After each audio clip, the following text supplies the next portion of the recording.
প্রথমবারের মতো ঢাকার তেজগাঁওয়ে প্রধানমন্ত্রীর কার্যালয়ে অফিস করলেন নতুন প্রধানমন্ত্রী তারেক রহমান।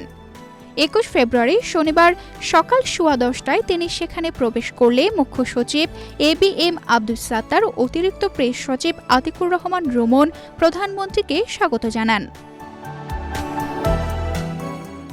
নিজের কার্যালয়ের মূল ভবনের প্রবেশের আগে সাবেক প্রধানমন্ত্রী বেগম খালেদা জিয়ার সরকারের সময়ে দায়িত্ব পালনকারী কর্মকর্তা-কর্মচারীদের সঙ্গে কুশল বিনিময় করেন তারেক রহমান। সবচেয়ে সুস্বাদু হালিম রাঁধুনি হালিম, হালিম হোক রাঁধুনি হালিম। তিনি কার্যালয়ের পুরনো অনেক কর্মকর্তা ও কর্মচারীর নাম ধরে কাছে ডেকে কথা বলেন। তাকে কাছে পেয়ে অনেকে আবেগে আপ্লুত হয়ে পড়ে।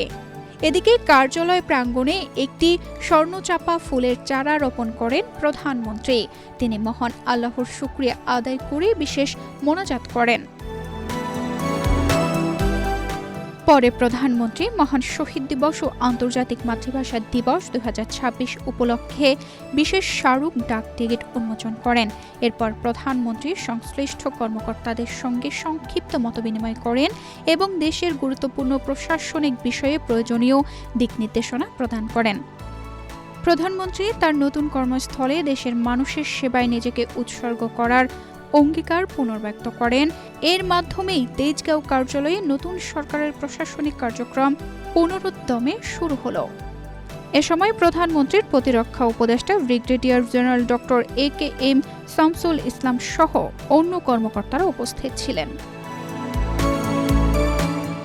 এর আগে দায়িত্ব গ্রহণের প্রথম 2 দিন 18 ও 19 ফেব্রুয়ারি তিনি সচিবালয়ে অফিস করেন। নেক্সট রিপোর্ট, বাংলাদেশ প্রতিদিন।